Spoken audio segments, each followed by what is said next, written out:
Hello hi, నేను మీ శ్రావణి. ఈరోజు నేను మీకు స్నాక్స్ చూపిస్తున్నాను అనమాట. చాలా సింపుల్ అండ్ ఈజీ. ఇవి మనం సాయంత్రం టైం కానీ లేకపోతే ఎక్కడైనా టూర్కి వెళ్తుంటే కానీ ఇవి చేసుకోండి, చాలా టేస్టీ ఉంటుంది. ఇంకోటి అసలు కరకరలాడతాయి అనమాట, మెత్తగా అస్సలు అవ్వవు. ఒక్కసారి అయితే వీటిని చూసి అయితే ట్రై చేయండి, చాలా టేస్టీ అయితే ఉంటాయి అన్నమాట. ఓకే, చాలా ఈజీ, ఎవరైనా చేసుకోవచ్చు. ఇప్పుడైతే నేను ఇక్కడ మైదాపిండి తీసుకున్నా, వాము జీలకర్ర తీసుకున్నా. ఇక్కడ చూడండి, మిరియాలు, కొన్ని ఎండుమిర్చి, కరివేపాకు అనమాట. ఈ మూడును పేస్ట్ చేసుకున్న, అల్లం వెల్లుల్లి చేసుకున్న. నెక్స్ట్ ఉప్పు అనమాట. మిరియాలు, పచ్చి కరివేపాకు వేసుకోవాలి, ఎండుమిర్చి వేసుకోవాలి, మిరియాలు వేసుకోవాలి అండ్ అల్లం వెల్లుల్లి. ఇక్కడ నెయ్యిని వేసుకుంటున్నా. నెయ్యిని వేసుకొని ఇప్పుడు మనము పూరి పిండిలాగా కలిపేసుకుందాము. మీతోన నువ్వులు ఉంటే వేసుకోండి, నాతో నువ్వులు లేక స్కిప్ చేసుకున్నాను అనమాట.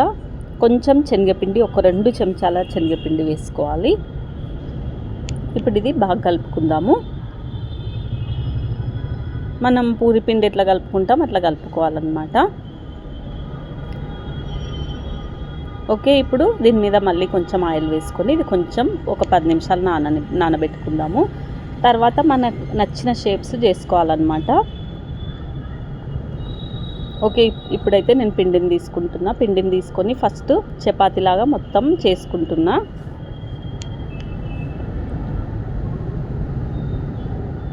చపాతీ చేసుకొని నేను గ్లాస్తో కొన్ని కట్ చేసుకుంటున్నా. ఇవి మనం ఎక్కడైనా వెళ్ళేటప్పుడు పిల్లలకు కానీ ఇట్లా చేస్తే బాగుంటుంది అన్నమాట. ఓకే, ఇదైతే ఇట్లా చేసుకుంటున్నా. నెక్స్ట్ మనం పూరీలాగా పెద్ద కూడా చేసుకోవచ్చు. ఆ తర్వాత ఒక్క చపాతీ కట్ చేసుకొని దాన్ని 4 ముక్కలు కట్ చేసుకోవచ్చు. ఇవి నేను 3 రకాలు చేసేసుకుంటున్నాను అనమాట. ఇది రౌండ్ అయిపోయిన తర్వాత అవి కూడా చేసేసుకుంటున్నా. ఓకే, ఇక్కడ చూడండి, పెద్ద పూరీలు చేసుకున్నా, చిన్న పూరీలు చేసుకున్నా. మళ్ళీ నెక్స్ట్ ఇప్పుడు రౌండ్ కట్ చేసుకొని 4 కట్ చేసుకోవచ్చు, ఒక చపాతీ చేసుకొని అట్లా కూడా చేసుకుంటున్నా. ఆయిల్ అయితే పెట్టుకున్నా, ఇంకా వేయించుకుందాము. ఆయిల్ అస్సలు గుంజదు.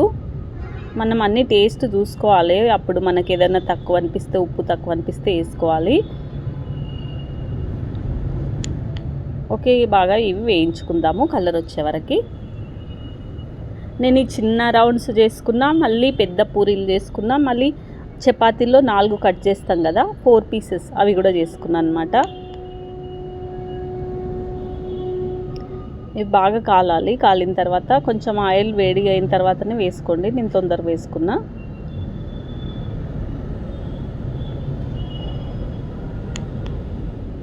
ఇప్పుడు వీటిని బాగా వేయించుకున్న తర్వాత ఇప్పుడు కొంచెం పెద్ద పూరీలు చేసుకుంటున్నా మళ్ళీ నేను. ఓకే, ఇప్పుడు చూడండి, ఇప్పుడు పెద్దవి, ఈ పెద్దవి వేయించుకున్న తర్వాత మళ్ళీ ఒక చపాతీలో 4 కట్ చేసుకున్నా కదా, ఆ వాటిని వేయించుకుంటున్నా. అట్లా మనం రకరకాలుగా పూరీలు అయితే చేసుకోవచ్చు. వీటిని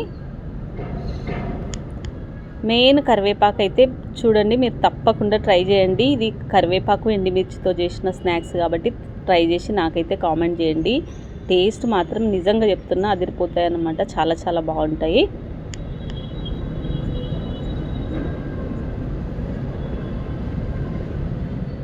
ఓకే, ఇంకా నెక్స్ట్ మరో వీడియోతో మీ ముందుంటాను. ఒకసారి చూడండి, ఇక్కడ ఆయిల్ కూడా అసలు చేతికి కూడా అంటట్లేదు.